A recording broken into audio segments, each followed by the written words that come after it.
Israeli probe finds no sign of police abuse in spyware case. Israel's Justice Ministry says an investigation has found no indication that police illegally hacked the mobile phones of dozens of public figures. 325.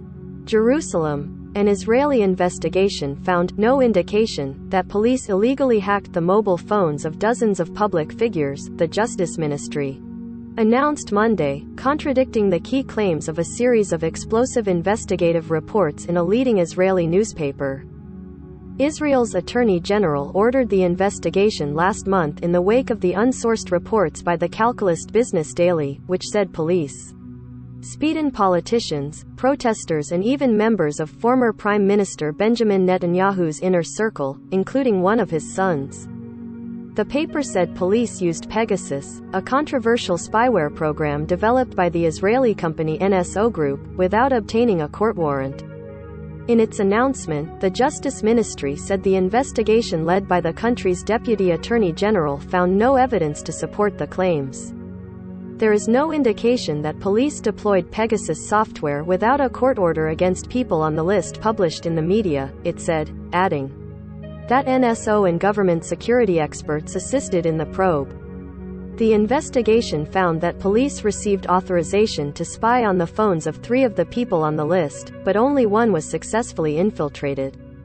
It said investigators looked into the use of a second type of spyware used by police and also found no signs of wrongdoing. The Calculist reports prompted a public uproar.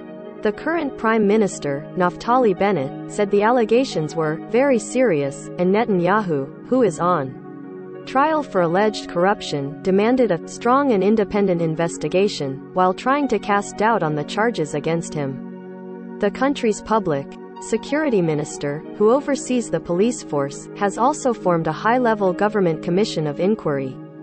Police officials, both former and current, have denied any wrongdoing.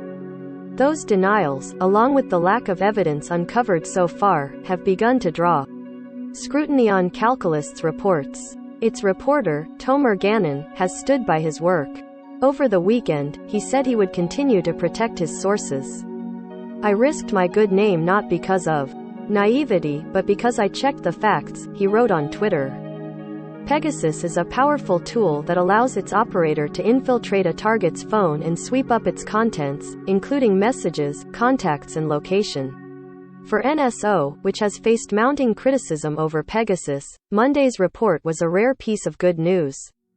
It said it hoped the conclusions will result in reporting that no longer relies upon misinformation and political organizations issuing biased and prejudiced reports. NSO has been linked to snooping on human rights activists, journalists and politicians in countries ranging from Saudi Arabia to Poland to Mexico to the United Arab Emirates. In November, the U.S. Commerce Department blacklisted the company, saying its tools had been used to conduct transnational repression. NSO says it sells the product only to government entities to fight crime and terrorism, with all sales regulated by the Israeli government. The company does not identify its clients and says it has no knowledge of who is targeted. Although it says it has safeguards in place to prevent abuse, it says it ultimately does not control how its clients use the software. NSO said the misuse of spyware is a serious matter and all credible allegations must be investigated. It called for an international regulatory structure to be put in place to oversee issues raised by the misuse of cyber intelligence tools.